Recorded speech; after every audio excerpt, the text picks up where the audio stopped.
Alright, welcome back. So in this video we're going to talk about the libraries workspace.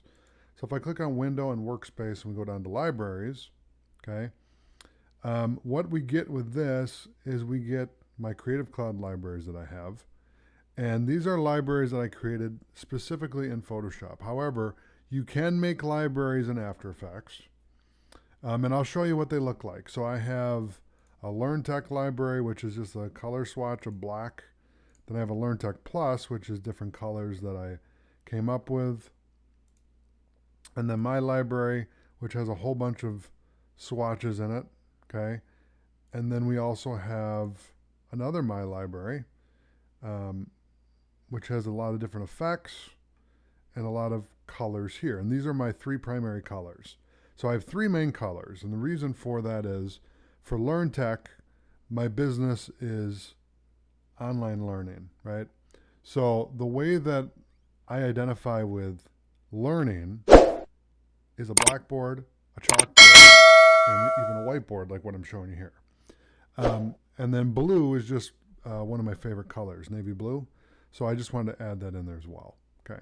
So it gives me kind of a broad range of colors to use for business cards, the website, graphics, thumbnails, all of my branding. I have three options to do that. And then I also use like a yellow, a bright yellow, a lime green, a light blue, and kind of a hot red, like an engine fire red. Okay. And then other colors that work really well with green and black and blue. Okay. And so I can mix and match these three primary colors with these here. And you can see all the swatches that I've made here. And swatches are just color swatches. So really they're called styles. I call them swatches. Swatches, styles are really the same thing. Okay, just to clear up any confusion. But yeah, so I did all this in Photoshop. I believe we can like grab this and bring this in. Let's see if it'll let me change the color. It may let me use it, it may not. Let's just see.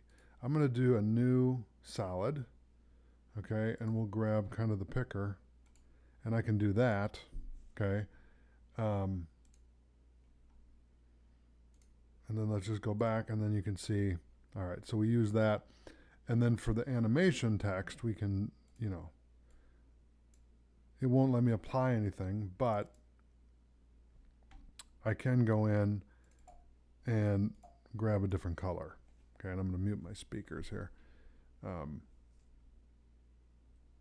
So you get the idea. Now we'll make this white so it's easier to read, but you can see the contrast here of green on white on green. Okay, how nice that looks. Okay. And like I said, you could use the other colors as well. But the libraries workspace is very important because if you have a lot of libraries here, then you can grab all that. And this is all stored on Creative Cloud. So it's really nice to have that because if you travel, if you have multiple workstations, whatever the situation is, you don't want to be backing up all your styles and your libraries to a hard drive and dragging it over to wherever you're going. You want to go over to the other computer, log in, and then it's there. So Creative Cloud really centralizes that, okay, and makes it really easy to utilize, okay? So that's the libraries workspace. Thanks for watching, and I'll see you in the next video.